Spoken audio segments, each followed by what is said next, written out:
Welcome to my channel. Try to hear the latest story. She told me, if you're not okay with my friend's sharp humor, you can settle the bill and go.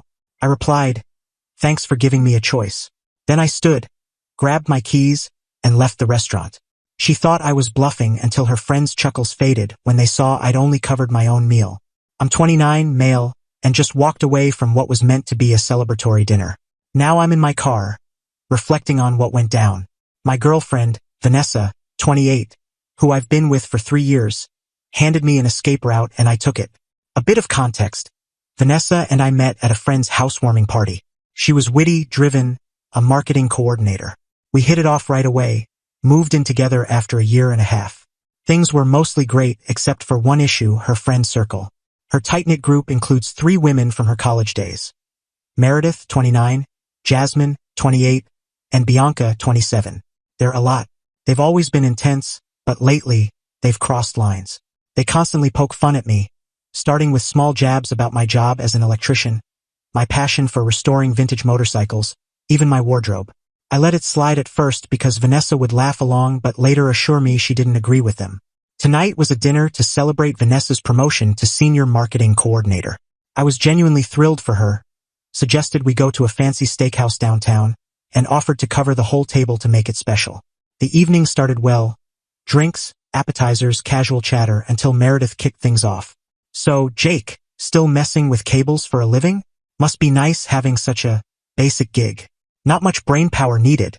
Huh. I forced a smile. Actually, electrical work involves a ton of problem solving and… Jasmine interrupted. Oh, come on. It's not like you needed a degree for that. Vanessa's out here dominating the corporate world while you're… What? Tinkering with bikes. I explained. I restore classic motorcycles. Just finished a 1978 Honda. Bianca smirked. How much do you blow on those junk heaps? Vanessa, sitting there, just grinned and shook her head, as if to say, oh, you guys. She didn't defend me, not even a little.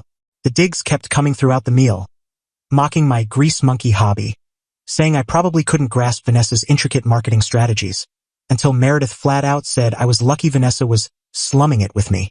The breaking point came when Jasmine quipped, Van, when are you going to trade up? Jake's nice, but you're on the executive track and he's, well. I set down my fork and looked at Vanessa. She sighed, Jake, they're just messing around. I said, this doesn't feel like messing around. Bianca laughed. Wow, so sensitive. Gonna tear up because we bruised your ego. I stayed calm. I'm not okay with this. That's when Vanessa looked me in the eye and said, if you can't handle my friend's edgy jokes, just pay your share and leave. The table went silent for a moment. Then Meredith snickered. She actually said it. I stood, pulled out my wallet, calculated my meal plus tip, and placed the cash down. This covers me. Vanessa rolled her eyes. Jake, sit down, don't make a scene. I grabbed my keys. Enjoy your celebration. As I walked away, their laughter followed. I heard Jasmine say, he'll be back in 10 minutes, bet. I didn't return. Got to my car, sat there for a bit. My phone lit up about 10 minutes later. First, Vanessa. Hilarious, Jake. Come back and pay the bill. Then, this isn't funny anymore. Then, are you for real right now? I drove home. More texts poured in. Apparently, the bill, nearly $400 for their pricey steaks, cocktails, and desserts, hit the table. I'd left $60 for my share. Vanessa called 15 times during my drive. I didn't pick up. When I got to our apartment complex, she'd left 3 voicemails, escalating from irritated to livid. I'm about to head inside to grab some stuff. Not sure what's next, but I'm done being their punching bag. Update 1: didn't sleep much. Stayed at my friend Marcus's place after picking up clothes and essentials from the apartment. Vanessa's texts kept coming all night. I can't believe you embarrassed me like that. My friends think you're a joke. You left me with a $400 bill. This is mortifying. Venmo me now. Answer your phone. Around 2 a.m. her friends piled on. Meredith sent a long rant accusing me of being financially manipulative, for tricking them into thinking I'd pay. Jasmine called me a small-minded loser. Bianca sent a Venmo request for $100 labeled, for emotional distress. I blocked all 4 of them and tried to rest. This morning, Vanessa showed up at Marcus's door. Marcus, a total champ, said I wasn't there. She wasn't convinced. I know he's here. His truck's outside. Marcus shrugged. Haven't seen him. Maybe he parked and took an Uber somewhere. She lingered for 20 minutes, banging on the door and calling my blocked number, before yelling, "This is so immature, Jake. You can't just dodge your obligations." Obligations? I paid for my meal. That was my only duty. Over coffee, Marcus and I talked. He's been saying for months that Vanessa's friends are toxic, and she enables them. Dude, remember when they mocked your mom's accent at your birthday? Or called your sister's wedding cute for a low-budget thing? You're worth more than this. He's right. I've been excusing their behavior too long. Around 10 a.m., unknown numbers started calling. I answered one. It was Vanessa using her work phone. "Jake, we need to talk." I said, "Go ahead, talk. Not like this. Come home." "I'm fine where I am." She said, "You're being absurd. So your feelings got hurt. My friends were just having fun. You humiliated me and left me with the bill." I replied, "I paid for my food, Vanessa. You told me to leave if I didn't like it. I did." She switched gears. "Baby, I'm sorry they went too far. Come home, we'll sort it out. But, can you send the money for last night? I had to put it on my card." No. You invited us out. To celebrate your promotion. Your friends insulted me the whole time while you laughed. I'm not paying for that." She called me insane. I hung up. She kept calling from other numbers. I stopped answering. Then, something unexpected. A text from an unknown number. "Hey, this is Terrell, Bianca's boyfriend. Heard what happened. Good for you, man. They've been trashing you for years. Bianca showed me the texts, and you did the right thing. They're at Vanessa's now, scheming some kind of payback. Thought you should know." "Payback? For not being their personal bank?" "I'm staying at Marcus's a few more days while I plan my next move. The lease is in both our names, but I cover most of the rent. That's gotta be addressed soon." What stings is Vanessa hasn't once apologized for her friend's behavior or admitted how wrong it was. It's all about the money and her embarrassment. Update 2: the payback happened, and it's both pathetic and maddening. First, some good news. I swung by the apartment while Vanessa was at work to grab more stuff. Found a notice on the door, a noise complaint from Monday night. Apparently, her powwow with her crew got loud enough to upset multiple neighbors. That's now on our rental record. Fantastic. The apartment was a mess. Wine bottles scattered, takeout containers on the counter, my PlayStation nowhere to be found.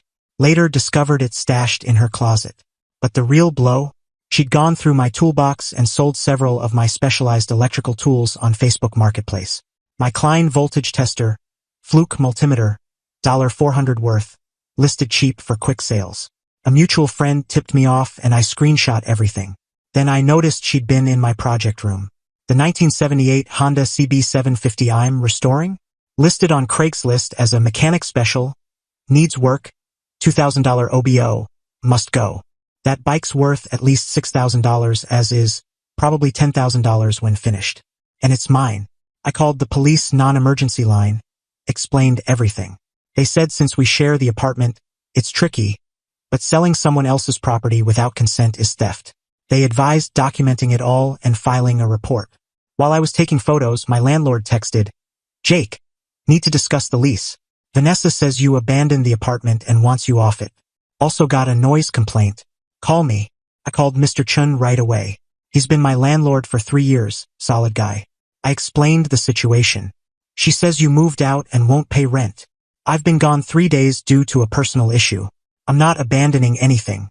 I'm at the apartment now." He said, "She made it sound like you've been gone weeks.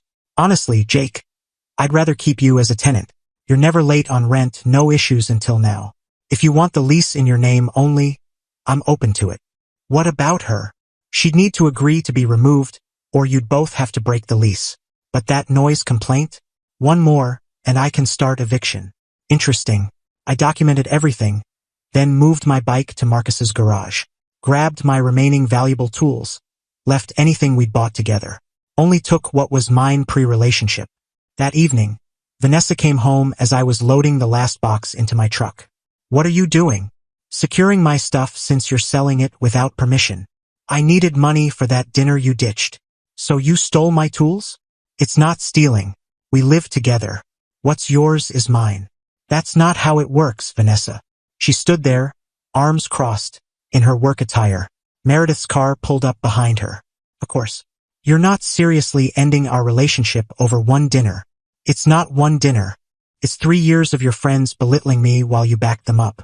It's you telling me to leave if I didn't like it. It's you stealing from me when I followed through. Meredith chimed in. Oh, look. The loser's here. Jake, you owe Vanessa $400. I kept loading. No, I don't. Yes, you do. You invited us out. And paid for my share when I was told to go. Which I did. Meredith turned to Vanessa. Told you he's too stubborn. Blue-collar types always have brittle egos. I laughed. Actually laughed. My ego's fine. My limits are just clear now. I closed the truck, and Vanessa grabbed my arm. Jake, please let's talk. We are talking. I'm done. I'll handle the lease this week. Find a roommate. Maybe one of your ambitious friends. You're throwing away 3 years? No, you did. I'm just done bankrolling it. I drove off, leaving them staring. Felt like a burden lifted. She kept calling from random numbers that night. Left a voicemail. You're right. My friends crossed a line. But you didn't have to be so harsh. Come home, we can fix this. I love you. Too little, too late. Final update time to wrap up this absurd chapter. I filed a police report for the stolen tools. With screenshots of her marketplace listings and my receipts, it was clear-cut. The officer said they'd follow up with her. Met with Mr. Chun about the lease. Vanessa refused to be removed, thinking she had the upper hand. She didn't know I documented everything. Turns out, selling stolen goods online creates a paper trail. And when you rack up 3 noise complaints in 2 weeks, yep, her support gatherings with her friends kept happening. Violate lease terms by selling another tenant's property, and harass neighbors. She'd been bugging Marcus about my whereabouts. Landlords have leverage. Mr. Chun issued her a cure or quit notice. 3 days to fix the violations or face eviction. Suddenly, she was eager to get off the lease. Here's where it gets poetic. Remember Terrell, Bianca's boyfriend? He reached out again. He was fed up with Bianca, who'd been mocking him to Vanessa and the others, calling him a temporary boyfriend, until she found someone better. He dumped her and moved out the same week. The fallout was swift. Without Terrell's rent contributions, Bianca couldn't afford her place. She tried crashing with Vanessa, but that violated the cure or quit notice. Jasmine's relationship tanked when her boyfriend saw her entitled texts to me. He started questioning her attitude, and they're now on a break. Meredith, the instigator, got fired, not from this drama, but for spending work hours badmouthing people, including colleagues, on social media. HR had enough. Jobless. She couldn't sustain her flashy lifestyle. Meanwhile, I found a 1-bedroom closer to work. Rent's cheaper, too. Been pouring time into my bike restoration. Should be done by spring. Picked up some side electrical gigs that pay well. Yesterday, Vanessa texted. She's moving in with her parents. Her friend group collapsed when money got tight, and they turned on each other. Bianca blamed Vanessa for dating beneath her. Jasmine called Meredith a bad influence. Meredith said they were all ungrateful. Vanessa's text. I see now how toxic they were. I should have defended you. I'm sorry. Can we try again? I didn't reply. There's nothing left to say. Marcus helped me move into my new place last weekend. As we carried boxes, he said, Man, you didn't just dodge a bullet. You escaped a whole firing line. He's right. Ran into Terrell at a sports bar last week. We grabbed a drink, swapped stories about our exes. Turns out we're both blue-collar guys who dated women who thought they were settling. We're hanging out again this weekend, maybe hitting a motorcycle show. Sometimes the best revenge isn't complicated. It's just refusing to be anyone's doormat or wallet. They wanted me to pay. They're all paying now, just not how they thought. My mom called yesterday, said I sound happier than I have in years. She's right. I am. It's amazing how much lighter you feel when you stop carrying people who don't value you.